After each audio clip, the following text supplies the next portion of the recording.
Hi friends, సిటీలలో ఎక్కువగా కనబడేది ట్రాఫిక్ జామ్ అండి. అయితే ఈ ట్రాఫిక్ జామ్ ఎవరి వల్ల అవుతున్నాయి అంటే అవి కేవలం మన వల్ల అని చెప్పవచ్చు.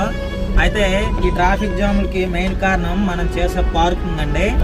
మనం ఎక్కడికైనా షాపింగ్లకి, సినిమాలకి, షికార్లకి ఎక్కడికైనా వెళ్ళేటప్పుడు మన 2 వీలర్ కానీ 4 వీలర్ కానీ సరైన ప్రదేశంలో పార్కింగ్ చేసుంటే ట్రాఫిక్ జామ్లు అనేవి చాలా వరకు తగ్గుతాయండి. సో కొంతమంది ఏం చేస్తారంటే నిర్లక్ష్యంగా రోడ్డు సెంటర్లో పార్కింగ్ చేసి వెనక వచ్చే వాహనాలకు ఇబ్బంది పెడుతుంటారు. సో అలాంటి వాళ్ళ కోసం ఈ వీడియో అండి. అయితే మనం ఎక్కడికైనా షాపింగ్ మాల్స్ కానీ ఎక్కడికైనా వెళ్ళేటప్పుడు సరైన ప్రదేశంలో పార్కింగ్ చేసుకోండి. ఈ పార్కింగ్ ఎంత మంచిగా చేసుకుంటే మన పక్కన ఉండే వాహనాలకు అంత ఇబ్బంది కలగదు.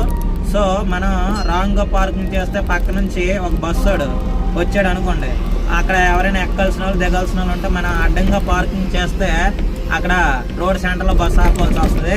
దానివల్ల విపరీతంగా ట్రాఫిక్ జామ్లు అయ్యే అవకాశాలు ఉంటాయి. కాబట్టి ఎక్కడ పడితే అక్కడ, ఎలా పడితే అలా పార్కింగ్ అయితే చేయవద్దు. ప్లీజ్ ట్రాఫిక్ రూల్స్ని పాటించి డ్రైవింగ్ చేయండి.